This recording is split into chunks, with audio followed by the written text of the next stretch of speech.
नमस्कार शेतकरी मित्रांनो, आज गुरुवार 29 जानेवारी 2026. मित्रांनो, दुपारनंतर पुन्हा एकदा तुरीच्या दरामध्ये मोठे बदल पाहायला मिळालेले आहेत. मग संपूर्ण महाराष्ट्रातच काय मिळत आहे तुरीला बाजारभाव पहा चॅनलच्या माध्यमातून. पण अजूनही चॅनलला सबस्क्राईब केलं नसेल तर चॅनलला सबस्क्राईब करा, जेणेकरून दररोजचे बाजारभावाचे व्हिडिओ आपल्याला पाहायला मिळतील.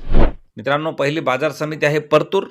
लाल तुरीला आवक आलेली आहे 105 क्विंटलची. कमीत कमी दर मिळाला आहे 8,000 रुपये. सर्वसाधारण दर 8,000 रुपये तर जास्तीचा दर मिळाला 8,050 रुपये. पुढील बाजार समिती आहे चांदूर बाजार. आवक आलेली आहे लाल तुरीला 634 क्विंटलची. कमीत कमी दर मिळाला 6,500 रुपये. सर्वसाधारण दर 8,315 रुपये तर जास्तीचा दर मिळाला 8,800 रुपये. पुढील बाजार समिती आहे लोणार. लोणार या ठिकाणी तुरीला आवक आलेली आहे 374 क्विंटलची. कमीत कमी दर मिळाला 8,000 रुपये. सर्वसाधारण दर मिळाला 8,107 रुपये तर जास्तीचा दर मिळाला 8,215 रुपये. पुढील बाजार समिती आहे मेहकर. लाल तुरीला आवक आलेली आहे 350 क्विंटलची. कमीत कमी दर मिळाला 8,005 रुपये. सर्वसाधारण दर 8,010 रुपये तर जास्तीचा दर मिळाला 8,335 रुपये. पुढील बाजार समिती आहे नांदगाव. आवक आलेली आहे तुरीला 138 क्विंटलची. कमीत कमी दर मिळालेला आहे 2,900 रुपये.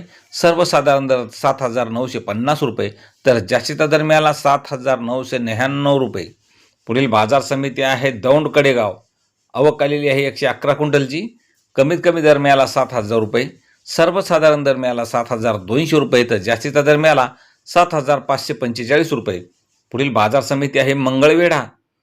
आवक आलेली आहे 30 क्विंटलची. कमीत कमी दर मिळाला 5,700 रुपये. सर्वसाधारण दर मिळाला 8,000 रुपये तर जास्तीचा दर मिळाला 8,000 रुपये. मित्रांनो, शेवटची बाजार समिती आहे हादगाव. लाल तुरीला आवक आलेली आहे 30 क्विंटलची. कमीत कमी दर मिळाला 7,200 रुपये. सर्वसाधारण दर मिळाला 7,600 रुपये तर जास्तीचा दर मिळाला 7,800 रुपये. तर मित्रांनो, असे दररोजचे तूर भाव पाहण्यासाठी चॅनलला सबस्क्राईब करा. धन्यवाद.